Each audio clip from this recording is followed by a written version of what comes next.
Hello viewers, welcome to CAE4U. In this video, we will see how to simulate the effect of autofrettage on an internally pressurized cylindrical vessel. Let us see a brief background before we get into the simulation on why autofrettaging and what issues it addresses in pressure vessel design. To begin with, let us consider an open cylinder subjected to internal pressure Pi.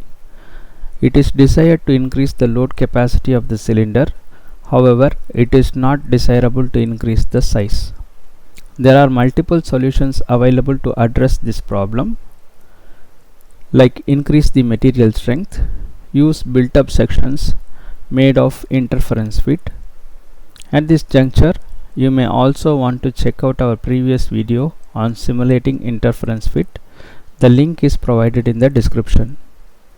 The third option is the autofrettage or self-hooping. Out of these solutions, we will see autofrettaging in detail. To understand the working principle better, let us imagine that an external pressure is applied to the same pressure vessel. Closed form solutions are available to obtain the stress level in the pressure vessel. Von Mises criteria is a convenient measure to verify structural integrity, and hence von Mises stress will be used as the failure criteria. We will check if the external pressure would provide any benefit since the loading is in opposite direction to internal pressure. Using the equation, a quick calculation is performed and the stress levels are plotted against the radial distance from inner radius to outer radius. It can be observed that as the external pressure is applied to an internally pressurized component, a favorable stress field builds up. However, the external pressure cannot be chosen arbitrarily. As the stress levels increase beyond a combination, the favorable stress field ceases to exist. To assess the situation better, the von Mises stress and hoop stress levels for various external pressure is plotted. Hoop stress is plotted only for reference and it gives the nature of stress field. Nevertheless, von Mises criteria will be used to decide the favorable load combination. Having seen that applying an opposite pressure could help increasing the capacity, it needs to be noted using any external means to achieve the same could be inefficient and may not satisfy the requirement of sizing which we stated at the beginning. This problem can be circumvented by optimally plastifying the cylinder. This is achieved by overloading the vessel initially and thereby setting up residual stress in favorable direction. Consider the schematic diagram to understand the process better. The cylinder is plastified near the inner radius by applying an overpressure. It creates a plastic zone and a surrounding elastic zone in the cylinder. Naturally, the plastic zone tends to stay in its deformed place, whereas the elastic zone tries to retain its original shape upon removing the load. Because of this tendency, stresses are developed at the interface, that is, between the elastic and plastic zone, which acts in the direction opposite to the subsequent internal pressure, which is typically much lower than the overpressure, which will be the working load. It is worth noting that it is not necessary that the opposing pressure should act at the external surface. It can be located within the cylinder also. The aforementioned effect is called the autofrettage or self-hooping. This effect is used to increase the capacity of the pressure vessel, typically in cylindrical shapes. Let us get into the FE simulation of autofrettage. The softwares which will be used for this simulation would be Salome for geometric modeling and meshing. This has been chosen because the geometry is simple. Calculix CGX for defining load and boundary conditions.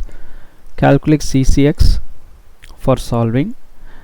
Again, Calculix CGX for post-processing. We are using the latest version at the point of creating this video, that is 2.21. We will use LibreOffice Calc to plot the graphs for better representation of result. Now let us discuss the methodology for simulation.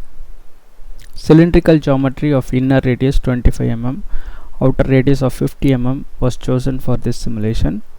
Though the response is one-dimensional in polar coordinate, that is in the radial direction alone, a 3D model was chosen for generality. However, it can be simulated using 2D models too. We identify that the geometry, material, loading and boundary conditions exhibit plane symmetry, so only 1/4 of the geometry is sufficient to simulate. We also note that it helps in applying BCs conveniently. In order to represent symmetry, the normal displacement was set to 0. That is, along the x-axis of the geometric boundary, y displacement will be set to 0. Similarly, along the y-axis, the x displacement will be set to 0. The bounding faces normal to the z-axis of the cylinder will be set to 0 for the z displacement. Now the model is well constrained. It is worth to note that though one face can be constrained in z direction, which is sufficient for the simulation, constraining both the faces has helped in better convergence and correct one-dimensional response.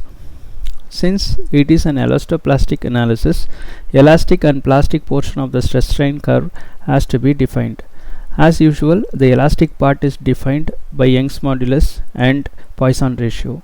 The solver needs the plastic portion to be defined as a set of coordinates comprising 1 Mises stress versus equivalent plastic strain. Notice that the equivalent plastic strain is 0 at yield point and the 1 Mises stress component increases with the equivalent plastic strain, indicating an hardening effect. For this simulation, we have considered kinematic hardening model. The material property used in the simulation is just for demonstration and does not represent any real material. 3 load cases were considered to compare only internal pressure with external pressure, and the autofrettage effects.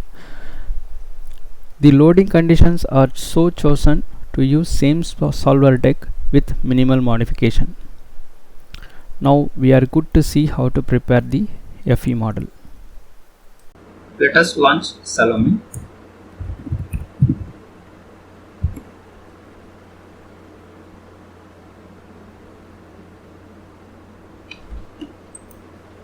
Now Salome is open. We will select the shaper module.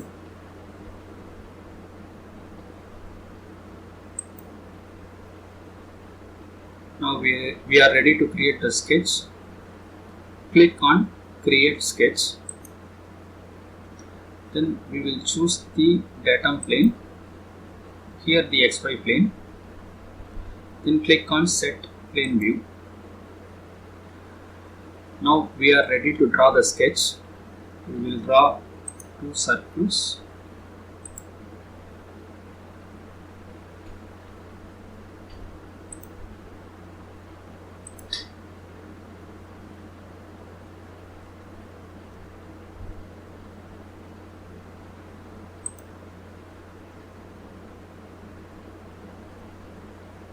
We accept the sketch. Then we will draw lines so that we will be modeling only the 1/4 of the cylinder. Don't worry that the lines are not properly aligned with the axis. We will do that in a minute. Now we need to remove the parts that is not required. So we will use the trim tool to trim away the unwanted portion of the circle. Click on the circle and click on the portion where we don't want. It is removed. Similarly do for the smaller circle. Now we are left with only 1/4 of the cylinder, hollow cylinder. Now we will align it with respect to the vertical and the horizontal axis so that we get 1/4 of the cylinder model. We can cancel the trim option. There are many tools that are given to constrain the geometry. So we will choose the coincident constraint. It is asking for the first object and select second object to be selected. Since the first object is highlighted, we will click on the point, and the second object has the vertical axis. Now you see that the line has been aligned with the axis. Similarly, we will accept this. Similarly, we will do the same for the horizontal line also.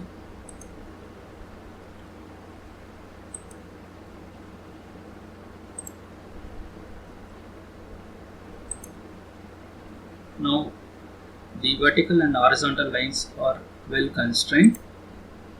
Let us provide the radius of the arcs. So we have the radius dimension tool. We can select and we can select the circular arc. So we need PMO, and similarly we can select the second dimension and say 25 mm.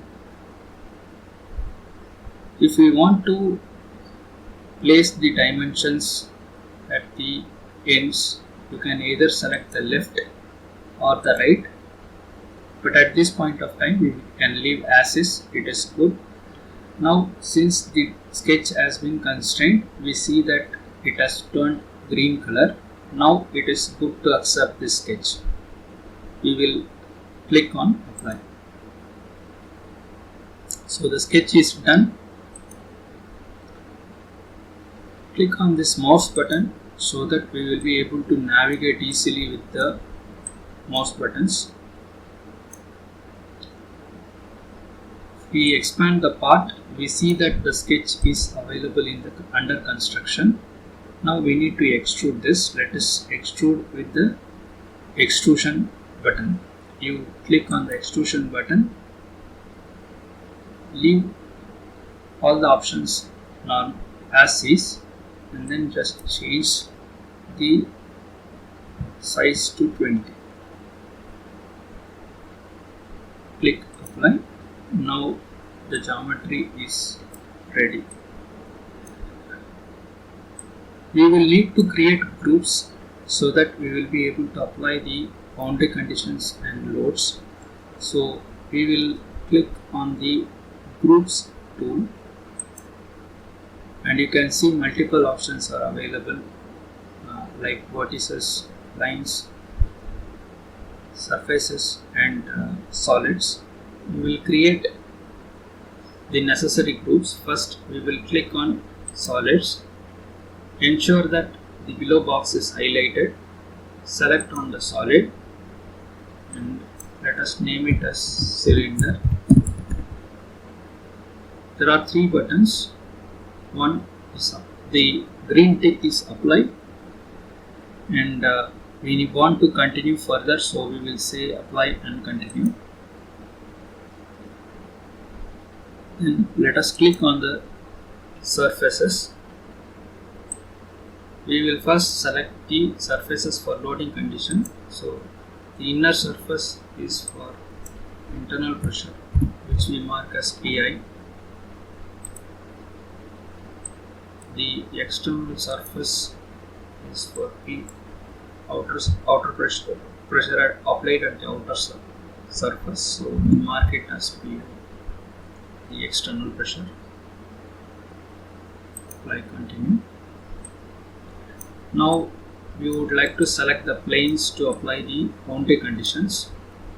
As we earlier stated, we need to select surfaces and apply the normal displacement to be 0. For example, if we click the surface that lies on y is equal to 0, say that y is. So now we will constrain the selected surface in y direction. Click apply and continue. Click on the surface that lies on x is equal to 0. Then let us name it as x fix. then apply and continue. Then we will select both the bounding surfaces in the Z axis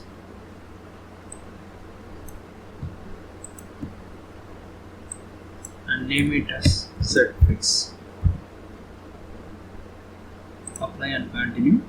Now we would like to select the edges so that we will be able to size them to generate the structured grid. Let us click the edge, and we also have options of selection by filters. Now let us click an edge, selection filter. You see an option called opposite to an edge. Let us click that.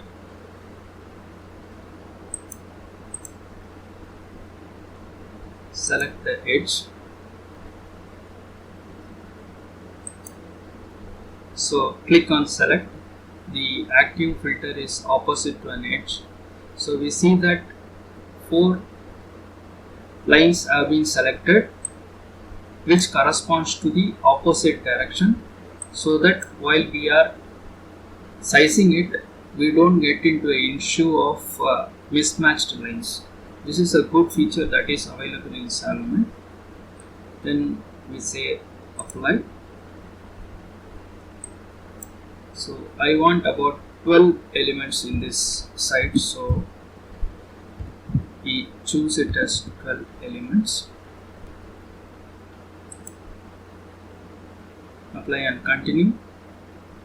Then select by filters, add new filter, opposite to an edge.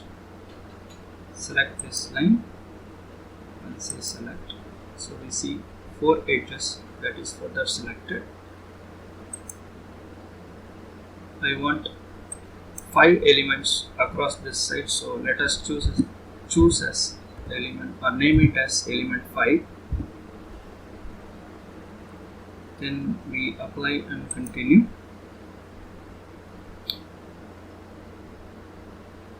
Let us again do the selection for this curved lines.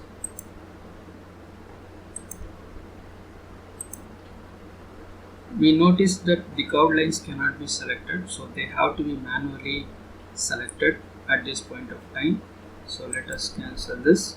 It says filter option will be aborted. Click OK. Now let us manually select those edges.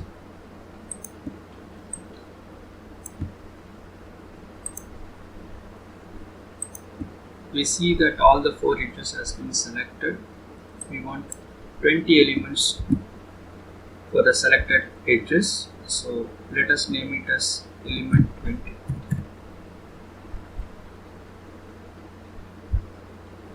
So we are almost done with all the required groupings. Now the geometry is good to be meshed, but before that this has to be promoted to the geometric module, and that can be done using the icon export to geometry. So click on export to geometry, and before that the geometry that will be exported is listed under the result folder. We can rename it for our convenience. Rename cylinder. Then push export to geometry. Let us check whether geometry has been properly exported. Switch to geometry module.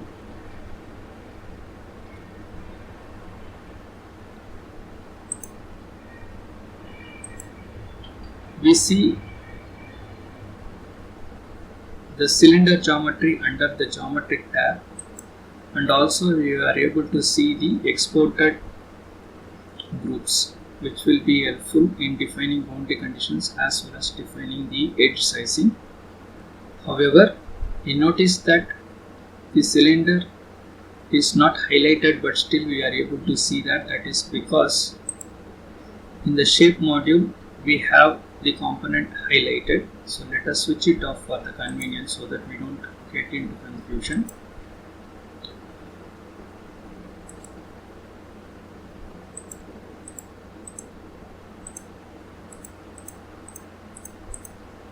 Now it is completely invisible from the shaper module. Let us move on to the geometric module and switch on visibility of the cylinder. We see which is the geometry that has been exported. Now this can be further taken to meshing module without any additional work.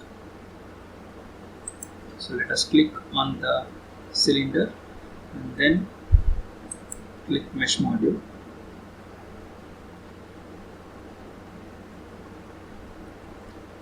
Then create mesh. We will name the mesh to any convenient name. I am naming it as Autofrettage. Select the algorithm as hexagon IJK and then click on 2D quadrangle mapping. Click on hypothesis, quadrangle parameters and choose standard. Then apply and close. Now we need to create the submesh in order to generate the mapped mesh. So either we can create submesh by clicking at the icon as shown here, or can right click and click on create submesh. Okay, now it is enough if we define the element divisions. It will create automatically the mapped meshing or the structured grid. So select on element 12. Automatically it recognizes it as an edge and asks for the algorithm corresponding to 1D meshing. Select wire discretization. In hypothesis, select number of segments. We want 12, so we will make it 12, and for naming convention we can make it element 12. Click OK, then apply. So it is asking for the second submesh. Click on element 5. Click on hypothesis, number of segments. It is element 5. So we will make it as 5 elements. Click on OK. Apply. Similarly, select element 20.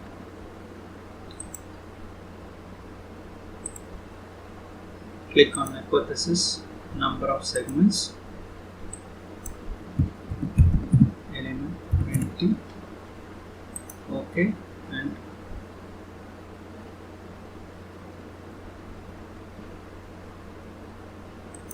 let us recheck.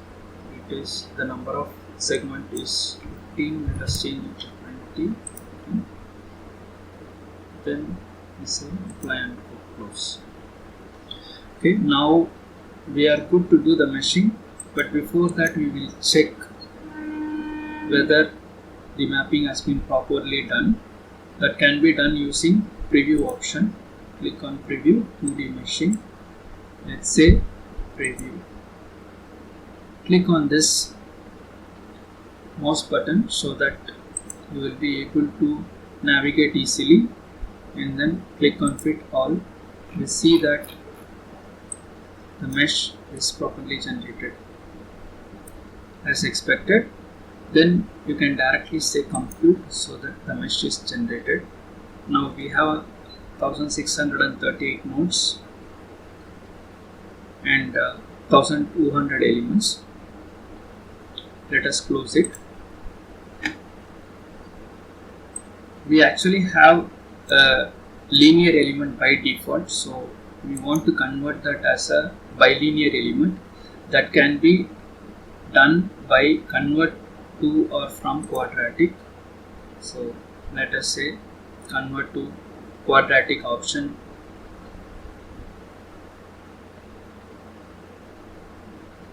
Select convert to quadratic option and apply and close. Now let us check the mesh details. We see that the number of nodes has become 6075 because now you have the quadratic elements, so each element will have 20 nodes. it is good to go. One last thing that we need to do is we have to create the node sets so that it will be easy to work in the subsequent steps. To do that, click on create groups from geometry. We need nodal sets, so click on nodes geometry and select PI, PO, Y fix, X fix, Z fix, then apply close. To see whether it is properly selected, we can just highlight, let's say PI. We could clearly see that the quadratic element formulation has been correctly applied and the internal surface was properly set, and the internal surface is properly selected. Similarly, we can do so for the external surface. Then let us check the Y constraint surface. This is correct. This is what we need to constrain in Y direction, and similarly for X, and then for Z. Now it's all good to go. For convenience, we don't need actually this edge elements. These things can be removed, so you can delete them before exporting. Now we can export the mesh file. It is ready for subsequent work. It can be exported into UNV file. We have already created the mesh file, so we will say it is as, so we will use the original file that we have created. However, you can just save it and you can also follow the same step. It should work. Once the mesh has been exported to UNV format, it has to be converted into .inp file. Of course, we can rename the file in any convenient naming so that it is easy to identify. And we will use the application UNV to CCX to convert UNV file to INP file.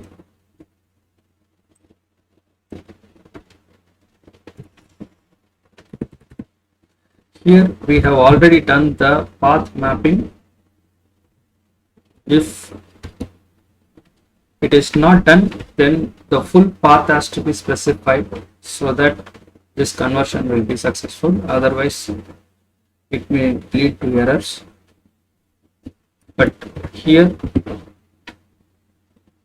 we will not have such problem because it has been already mapped.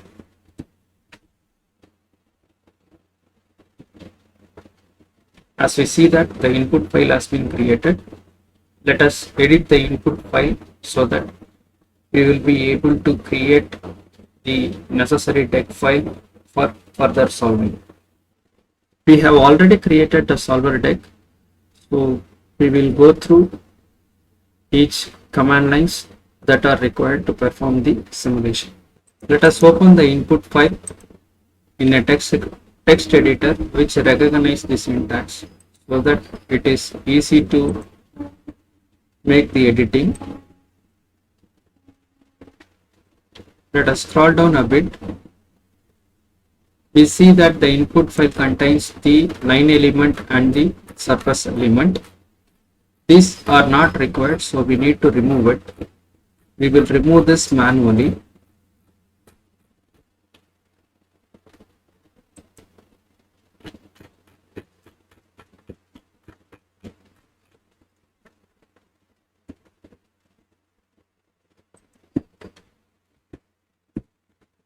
Now the input file contains only the 3D element which is as desired. So we will save it. Now let us open it in CGX. We have already mapped the CGX path, so we are not specifying it explicitly. However, if the path is not mapped, you should provide the complete path to the CGX executable, otherwise you will encounter some errors.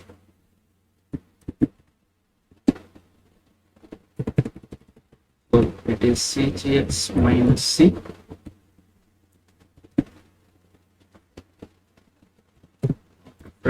input file.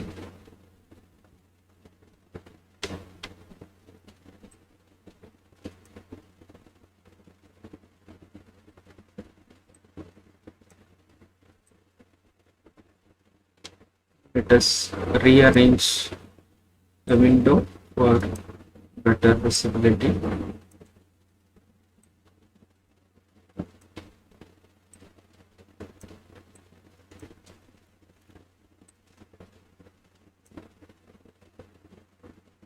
Let us review the nodal sets that has been created. Can be checked by plot.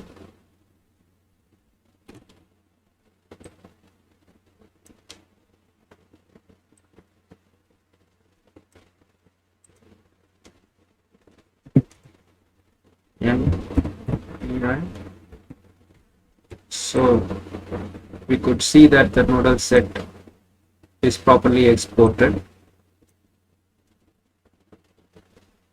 Similarly, let us check the external pressure nodes.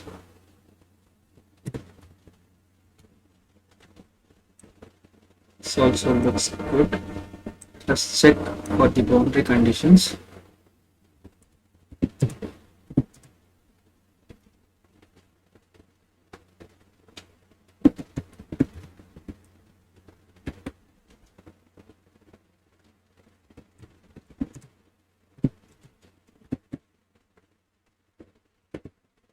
The X constraint, now the Y constraint, and the Z constraint.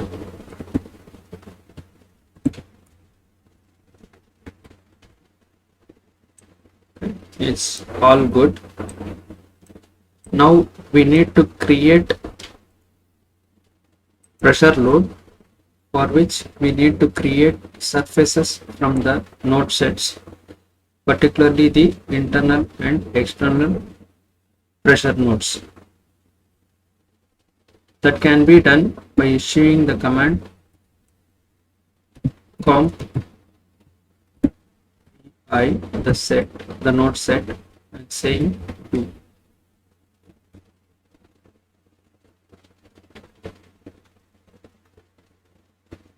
Then we can say send PI APQ pressure. So we can specify any pressure here, and it can be subsequently modified in the solver deck. We will show that in a minute. Here we will specify a pressure value of 10 megapascals. This is megapascal because the units are in Newton and millimeters. So it has created pi.dlo, which is distributed load file.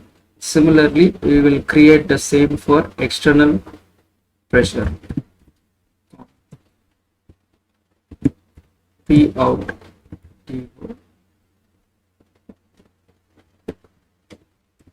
send P out APQ, that is Backus press for pressure and 10 megapascals. So both the files are available,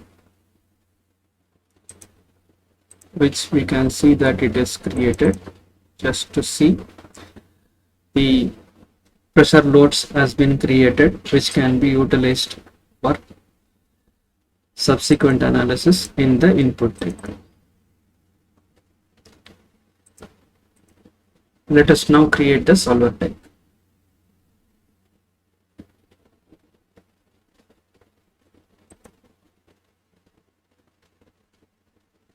We have already created the solver deck, So we will go through each command lines that are required to perform the simulation. In the solver deck, we start with including the previously created node and element information which is stored in the autofret.in file. This has to be made available. This is something which we have created after converting the .unv file to inp and then which we have cleaned up. Then we define the material steel, which is the name that has been assigned here. Since we have an elastic plastic analysis and also to keep the input deck in such a way that we have minimal modifications, we will define both elastic and plastic part. The elastic part is defined by Young's modulus and Poisson ratio. For plastic zone of the stress strain curve, we need to define the von Mises stress versus equivalent plastic strain. We have to define the section. We define it as solid section and assign the material steel, which we have created earlier, and we name it as cylinder. This is the element set which we have previously created. Then we assign the boundary conditions. The x fixed nodes are fixed in the x direction, which corresponds to this 1 and 1. Similarly, the y and z displacements were constrained appropriately.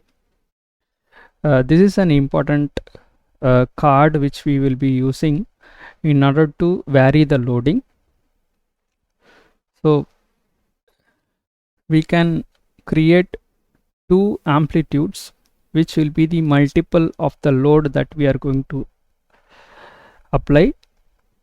The first variable corresponds to the time state step and the second one to its multiplier, which means at 0th time step or the load step the multiplier will be 0. So whatever is the magnitude of the load, it will be multiplied by 0. Similarly, when the load step reaches or the time step reaches 1, the load will be multiplied by 1.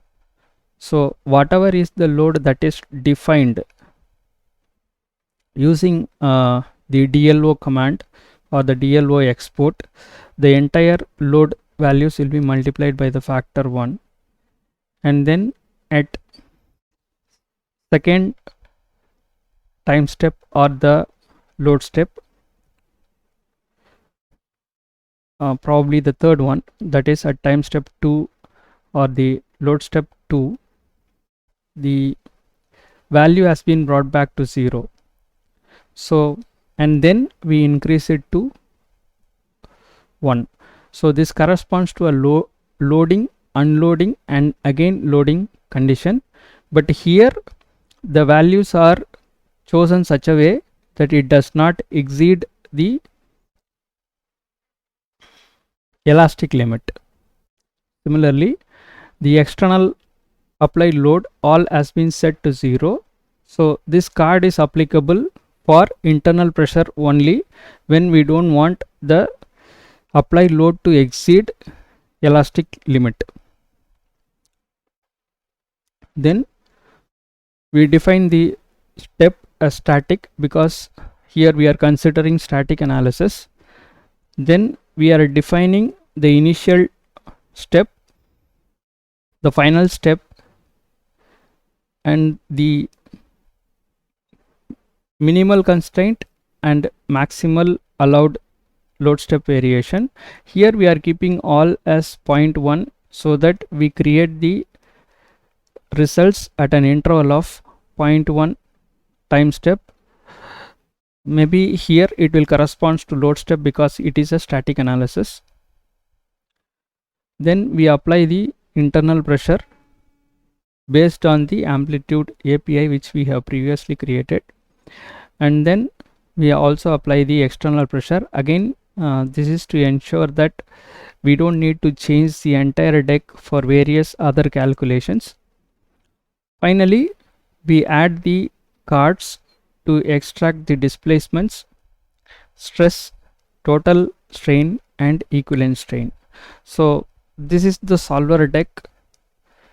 Now we are ready to run the simulation. We are now ready to issue the solve command, but before that, if we have multiple processors and the solver which supports solving in parallel processing, then we can issue the command export omp num threads with underscores equal to the number of processors that you have, so that it can speed up the runtime. I am using 4 here. Then type ccx solve. So it starts running, and it is also telling that it is using 4 CPUs. We have already completed the solution, so without waiting for the completion, we will directly go for post processing. Let us post process the result for pure elastic case. Can be done by cgx -v. So the result file is solve.frd.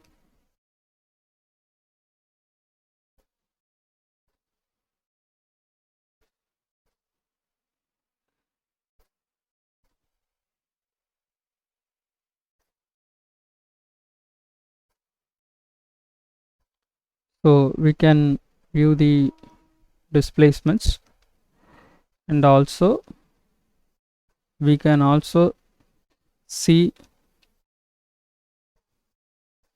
upon removal of the load, do we still see any strain? So we see that there is no displacement, so as a result we will not see any strain too.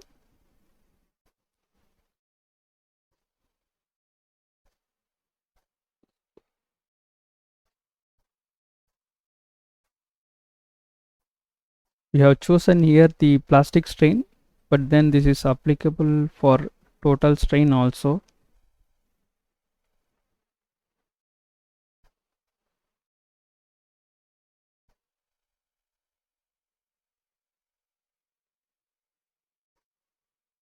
So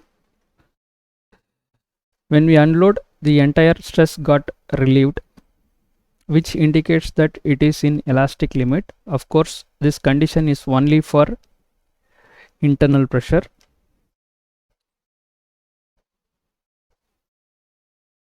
And also we can check the von Mises stress once it is reloaded.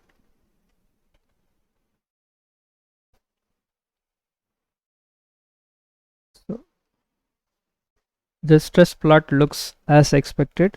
Of course, we can plot the graph along the radial distance in order to compare. This has been separately done, and we will collate all the results and see how the solution is getting affected by autofrettage. Now, since this is only for the application of internal pressure, we will now post process the results for both internal pressure as well as external pressure.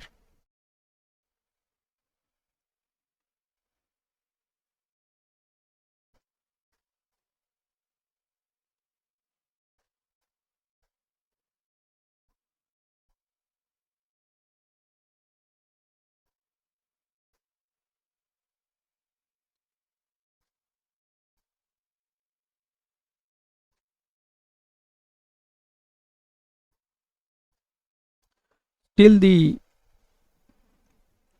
stress levels are kept within elastic limit, so again we will see that there is no residual strain developed.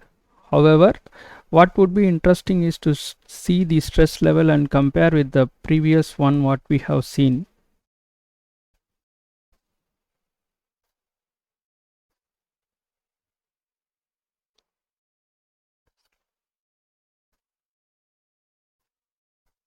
You can clearly see the maximum stress levels has reduced. this is the impact of internal as well as an external pressure combination, which we have shown in the load table previously. Now let us compare the effect of elastic plastic simulation.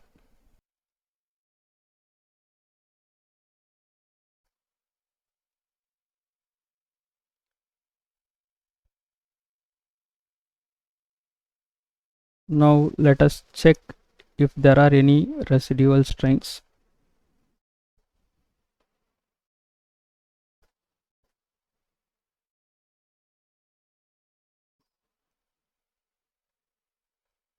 So we could clearly observe that there is a residual strain that has been developed because of the overstressing. Again, the overstressing levels are given in the load table, which you can refer based on our previous note. As we see that there is a modification of stress levels, let us also look into the stress levels when we have overloaded it.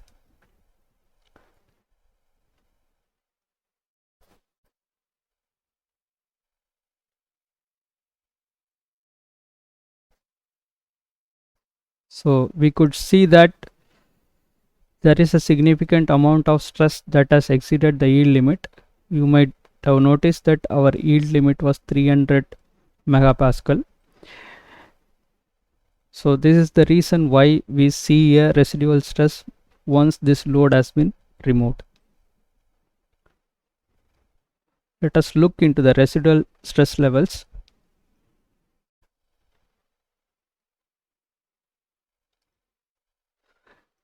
We see that upon removing the load, we still see a stress that is induced into the component. But anyway, this is going to act in a favorable manner. So by this way, we will be able to increase the capacity of the cylindrical vessel. But it is also interesting to see and compare all the results. Let us compare them. So in the chart, we have put all the three cases where in the first case only the internal load has been applied, or the internal pressure has been applied. In case 2, we have applied both internal pressure as well as external pressure, and in case 3 we have overloaded it and we have applied a working pressure which is less than the overpressure. So as we can see the comparison, in the first case, that is where only the internal pressure is applied, we see a very huge stress level, and when we have the internal and the external pressure both applied, we see a significant favorable effect, and the autofrettaging level has generated a stress levels even better. So by this way, we can say that the autofrettaging can help in generating an advantageous pressure levels or the stress fields, so that the capacity can be increased. In order to understand how well the finite element model has captured the stress fields, the available analytical solutions has been computed and compared.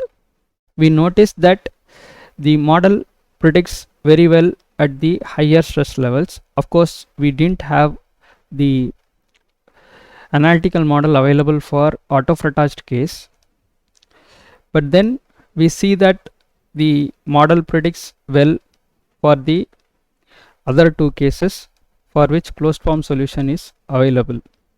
Or we also find that the mesh refinement can be improved at the external surface so that the stress prediction can be better. However, if we take the area of interest as the highest stress levels, then this simulation holds good. We also can conclude that a suitable combination of internal and external pressure exists, which can create optimal stress levels within the component and can provide maximum benefit. Multiple iterations can be performed with various combinations, and FEA can be used as a reliable tool to save the material and to get a better design. This approach is even more advantageous when a fatigue load or a repeated load is expected during the working conditions, and of course the size of the component can be reduced in order to make the product more competitive, and in some cases the weight can also be optimized, which can lead to premium effects during product development. So with this we will conclude this video. Thank you for watching.